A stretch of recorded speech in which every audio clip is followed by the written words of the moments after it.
it's why they come here, play big games. Every week is a big game. Every team that we played have had pretty good receivers. We're going against another crew that, they've got some good receivers. So we can't let our guard down, and we just got to continue to play and get better. You got to have a mindset as you're a cornerback. Like, you just got to go to the next play because you always can get caught on it while you're playing corner. All the penalties and touchdowns scored on me, that didn't affect me. The play, I kept playing. So, coach them hard, love them even harder. So just demanding, do it right. It's really what I want to see from really like just this point forward. Have we matured and grown?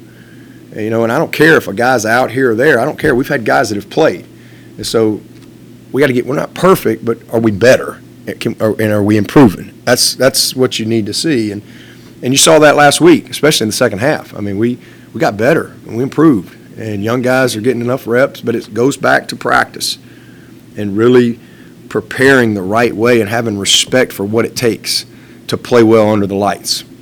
You can't just show up and play. And I think Jay Lou's kind of right that he's a little casual, unbelievably talented, long, can run, great ball skills, but just sense of urgency and practice. And he's off to a good start. Had a really good night last night. But yeah, because he's a guy we're going to need. And he's making some progress, but just taking to the coaching and, just slowing the game down for him a little bit, but really playing with the level of intensity that you have to play with. He's got to earn that, but he's coming. He's coming. A lot of times, like I said, in recruiting, you tell these young men that, they're one play away from playing, and, I guess it's recruiting talk for a lot of these young men because there are a lot of people that, give these kids that false prophecy that, hey, you're going to come in and you're going to start from day one.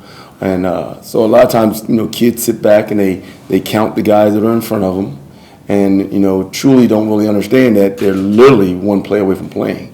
And so to go from being probably a guy who maybe get 10 to 15 plays a game to a guy that's getting approximately 45 to 50 plays a game, it's a culture. It's a shock, So, it was a wake-up call, but it was one where, he was ready for it, And like I said, he's grown tremendously, and it's good to see. We're getting more depth in that position that we need. Continue to limit explosive passes. I look at yards per attempt more so as a judge versus yards per game. That's a true judge, I think, because our pass defense, we're in the 90s, but yards per attempt, we're more in the 30s, I think. So that's more of a true judge of really how you're doing versus the run or pass. Like I said, high school is drastically different than playing at Clemson. A lot of things that you can do in high school that you can't do at Clemson. And one of those things that you can't do is you can't be on the practice field and be casual.